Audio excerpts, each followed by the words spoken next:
Cirebon. Halo, selamat pagi pemirsa. Mengawali hari Anda sebelum beraktivitas, kami suguhkan beragam informasi aktual dan juga menarik. Semua telah kami rangkum dalam Berita Lampung. Bersama saya, Fitri Amalia, berikut Berita Lampung selengkapnya.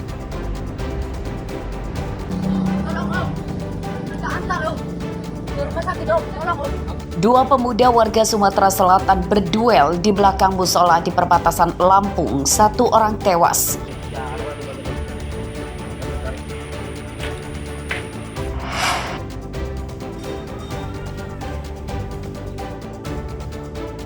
Seorang pencuri mobil di Bandar Lampung tewas ditembak polisi.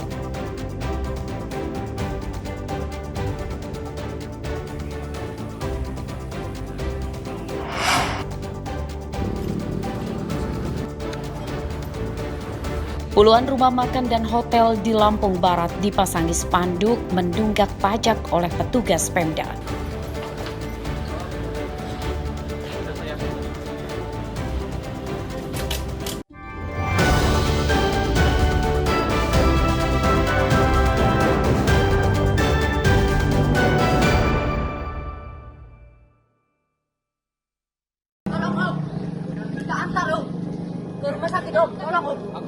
Duel dua pemuda warga Ogan Komering Ilir, Sumatera Selatan di belakang musola Bendungan Alfa Baret, Simpang Pematang, Mesuji, Lampung terjadi pada Selasa sore.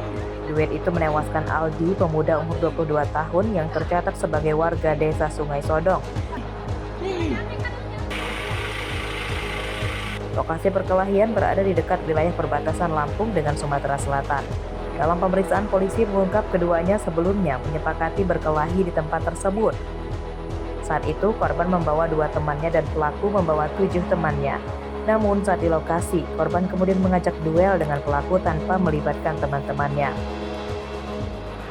Korban akhirnya tewas akibat ditikam senjata tajam di leher dan dada. Dan di akhir korban itu berteriak, tidak lama kemudian teriakannya terdengar, pelaku pun melarikan diri.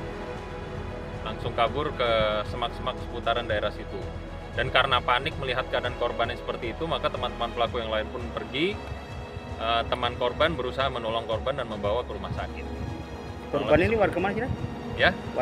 Korban ini warga mana? Korban untuk sementara yang kita dapatkan itu tinggalnya di Desa Margorayu untuk korban. Namun aslinya itu adalah keluarga besar di daerah Sungai Sodong. Ya, Ogan Komering Ilir. Jadi di kabupaten sebelah. Terduga pelaku dah?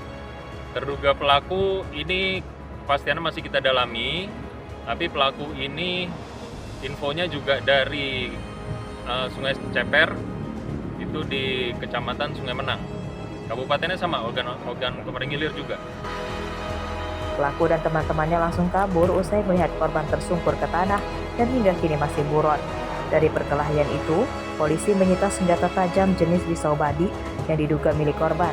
Sedangkan senjata tajam milik pelaku belum ditemukan, diduga di bawah pelaku. Sejauh ini, polisi belum mengetahui pemicu perkelahian korban dengan pelaku dan masih diselidiki. Haris Susanto melaporkan dari Mesuji.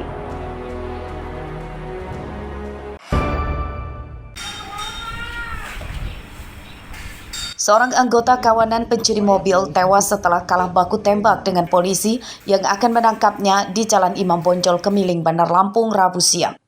Tersangka bernama Mistohiri, umur 35 tahun, warga Anak Tuha, Lampung Tengah. Oleh polisi, mayat tersangka dibawa ke Rumah Sakit Bayangkara, Bandar Lampung untuk divisum sebelum diserahkan ke keluarganya. Menurut polisi, penangkapan tersangka bermula saat polisi mendapat laporan warga yang kehilangan mobil. Saat di jalan, polisi mendapati mobil korban sedang ditarik mobil lain oleh para tersangka. Pada pencurian itu, tersangka gagal menyalakan mesin mobil yang dicurinya. Saat diadang, mobil pelaku kabur. Lalu, pengemudi dalam mobil curian malah menyerang petugas dengan senjata api saat akan ditangkap. Setelah dilakukan penghadangan, yang bersangkutan atau 2 kendaraan ini berusaha kabur. Setelah kabur, ternyata 1 mobil berhasil kabur dan 1 lagi berhenti di tempat. Karena setelah itu diketahui ada kunci T yang nyantol di mobil ini, mobil hasil curian yang TKP di Imam Bonjol. Nah, setelah itu dilakukan penyidikan. Setelah itu ada satu orang yang keluar dari mobil yang ditarik. Kemudian setelah orang itu keluar, berusaha menembakkan satu kali tembakan ke petugas. Nah, dari dasar itu petugas melakukan pengejaran dan melakukan upaya paksa dengan melakukan tembakan yang terukur. Jadi seperti itu. Pada penyergapan pencuri mobil tersebut, mobil polisi turut rusak akibat ditembak oleh mobil pelaku yang kabur itu. Penyidikan kasus tersebut masih dikembangkan untuk menangkap 2 pelaku yang buron. Robi Laste melaporkan dari Bandar Lampung.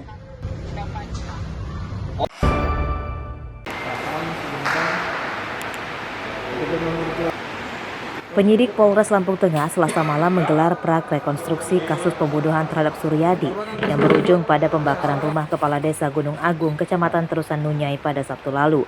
Untuk menjaga keamanan tersangka bernama Agus Sadewo, pra-rekonstruksi digelar di Mapolres Lampung Tengah. Pada penyidikan tersebut terungkap pembunuhan dilatar belakangi tersangka membela kakaknya Sukardi yang menjabat sebagai kepala desa. Tersangka tersinggung saat korban mempertanyakan dugaan korupsi bantuan sosial beras oleh kakak tersangka.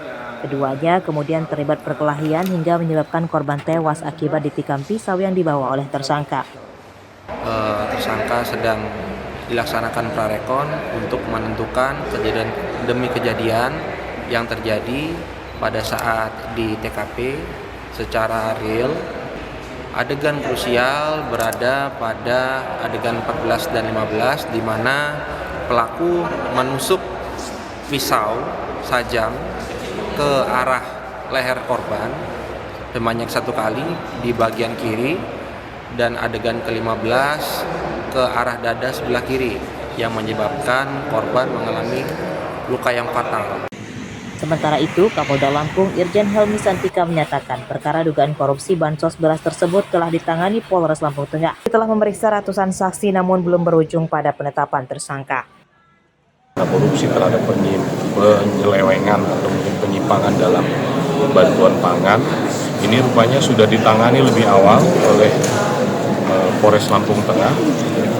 Sudah ada sekitar 270 orang yang dilakukan klarifikasi, tapi kembali lagi ini sebagai bentuk backup satuan atas kepada Polres, sehingga penanganannya itu nanti setelah diasistensi akan kita tarik ke Polda Polres Lampung Tengah biar fokus menjaga situasi di Lampung Tengah untuk tetap bisa kondusif. Pembunuhan terhadap Suryadi oleh Agus Sadewo itu terjadi di Pasar Bandar Agung, Kecamatan Terusan Nunyai, Lampung Tengah. Pembunuhan yang dipicu masalah korupsi bansos itu memancing kemarahan warga yang kemudian membakar rumah Sukardi, Kepala Desa Gunung Agung yang merupakan saudara sepupu tersangka. Ari Susanto melaporkan dari Lampung Tengah.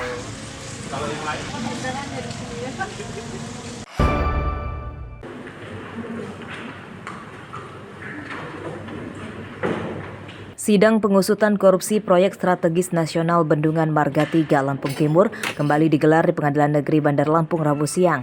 Sidang beragenda mendengarkan keterangan 5 saksi dari pihak petani yang menerima pembayaran lahan dan tanam tumbuh untuk proyek bendungan.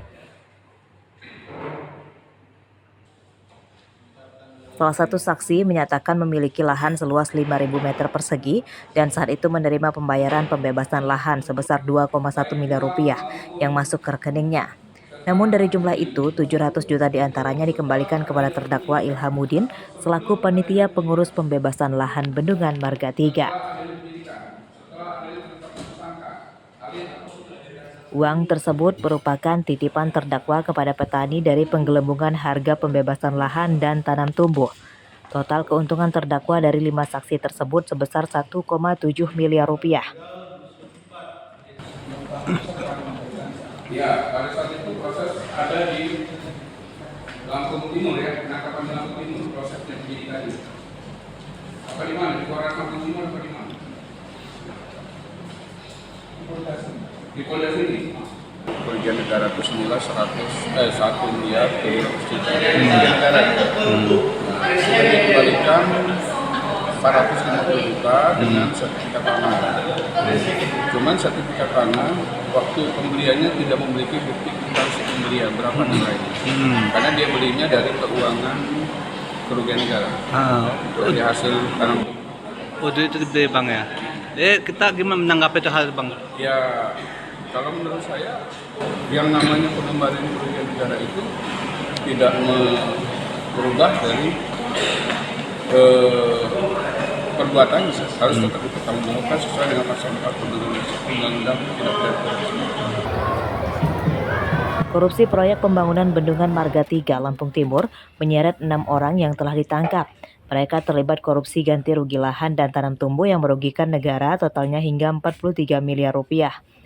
Modus mereka membuat dokumen pembayaran fiktif, menggelembungkan harga ganti rugi lahan, serta meletakkan tanaman supaya mendapat tambahan uang ganti rugi tanam tumbuh.